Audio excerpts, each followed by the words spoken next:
So The Hill has an article that says the Senate returned more pessimistic than ever on healthcare.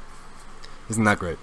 They're pessimistic, which pretty much means, we're not going to do anything, and that's about it.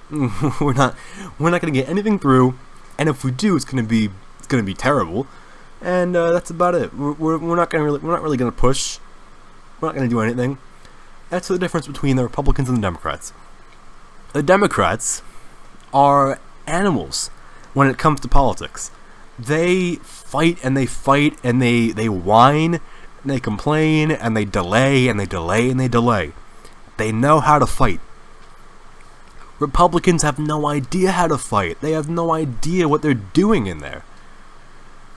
Why are we spending so much time talking about Russia, and why aren't we talking about getting jobs back? Why are we not talking about immigration? Why aren't we talking about infrastructure and healthcare and education? Why are we talking about Russia? Who cares? Who cares about Russia? Nobody cares about Russia. You know who cares about Russia? Democrats, the media. That's about it. Who cares about Russia? Nobody cares about Russia. But Republicans, they don't understand that. They think that, if we talk about Russia, then that'll come off as bipartisan. So Democrats will like us more, right? No. Democrats will not like you. Democrats are never going to like you. So spending all your time talking about Russia. Some of the worst offenders, John McCain. John McCain, stop. John McCain, just stop. Stop with your Russia. Stop saying, Russia is our greatest is our greatest enemy. Putin is our greatest threat, not ISIS. Putin is worse than ISIS. John McCain, please stop. John McCain, stop. John McCain, just retire. Just retire, please. It's not working anymore. He's retiring soon. Thank God, because he has no idea what he's doing. Also, you know what's funny? John McCain said Russia is our greatest enemy. 2017. Back in 2012, during one of the debates, Mitt Romney was like, "Oh yeah, Russia is our greatest foe, our greatest threat." Democrats, they laughed at him. They were like, "Come on, Mitt Romney, come on. It's not 1984 anymore. The Cold War is over. Russia isn't our greatest enemy. Get real." Fast forward to 5 years later, John McCain says the exact same thing. Democrats, John McCain, thank God we have people like John McCain in the Senate. Really sensible Republicans, really strong Republicans that are gonna stand up to Trump. That's strength, apparently. That's strength. That's not strength. That's the easy way out. If you're a politician in Washington, it's easy to bash Trump. It's easy to say, Russia, Russia, Russia. It's hard to stand up for the president. That's why no one does it.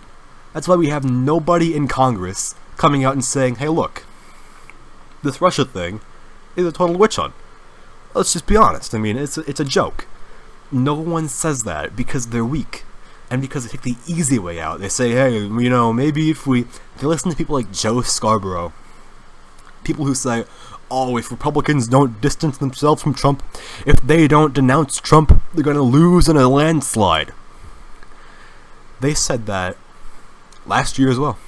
They said that in the 2016 elections. They said, if Republicans don't say, they don't disavow Trump and they don't denominate him somehow, then they're going to lose the presidency, they're going to lose Congress, they're going to lose everything. They said that, and what happened?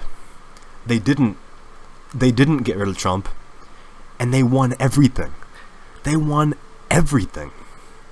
They were dead wrong. They were dead wrong, and now they're saying the exact same thing about next year. It's the same. And also notice how they talk about polls and approval ratings. They say, Donald Trump, the most hated president of all time. -4% approval rating, 90,000% disapproval rating, 52% of Americans say they want him impeached. Right.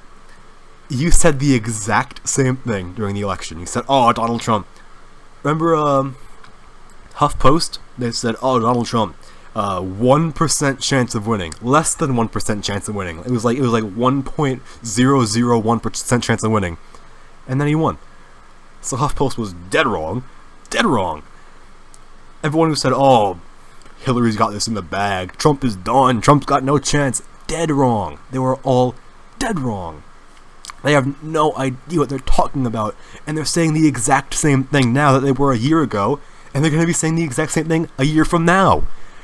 2018 midterms, I can guarantee the media is going to be all over Republicans. They're going to say, oh, if you guys don't disavow Trump, if you don't try to impeach him or something ridiculous like that, then you're going to lose in a landslide. You're going to lose everything. Then watch. It's not going to happen. They won't do that, and they'll win anyway, or they'll be stupid, and they will do that, and they will lose in a landslide. Because here's the thing. People like Trump more than they like the Republican Party. That's the thing. They don't realize that Trump got more voters for the party.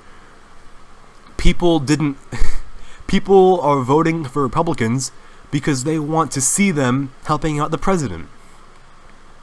Next year, when Congress has the midterms, people are going to vote for Republicans not because they want them to stand up to Trump. They're going to vote for them because they want them to stand with Trump. And they don't get that. They don't get that. And if they don't start getting that soon, they're going to lose in a landslide. It's going to be embarrassing. Because think about it. You're a voter. And you support the president. And you go out to vote in midterms.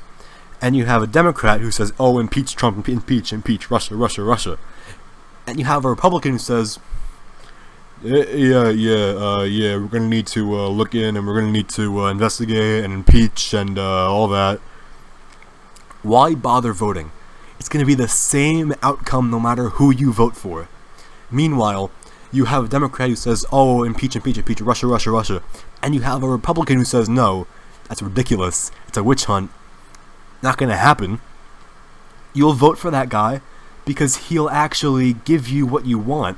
And what you want is to have the president not be impeached because you support him and you support his agenda and you support his populism.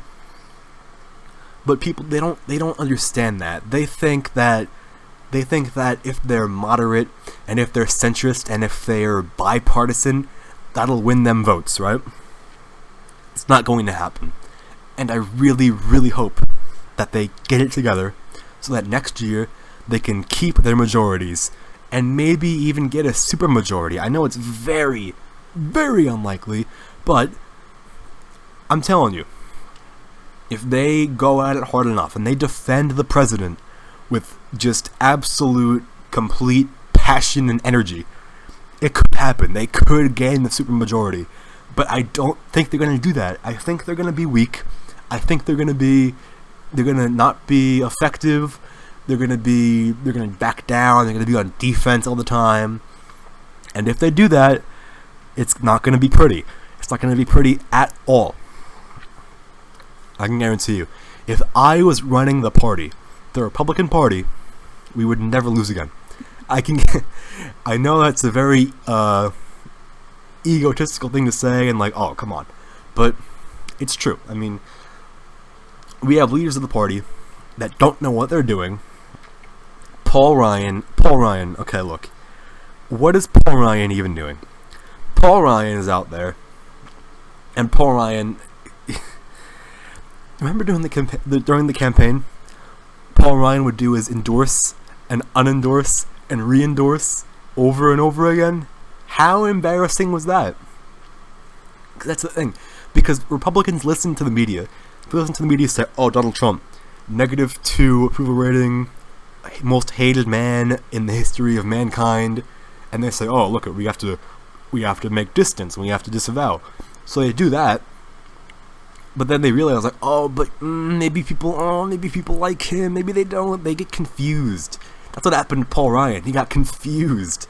So he would endorse and unendorse and re-endorse over and over and over again, until eventually, now he's in this, like, sort of, like, weird state of limbo, where he's, like, not really endorsing, not really disavowing. He's sort of, like, there, and it's just, it's embarrassing, man. We need to get new leaders. We really do. We need new leaders in Congress. We need new congressmen in general. I mean, we need new voices. And here's the thing. I don't know how to make that happen. I mean, I'm just a guy in a room with a microphone. I can't make that happen.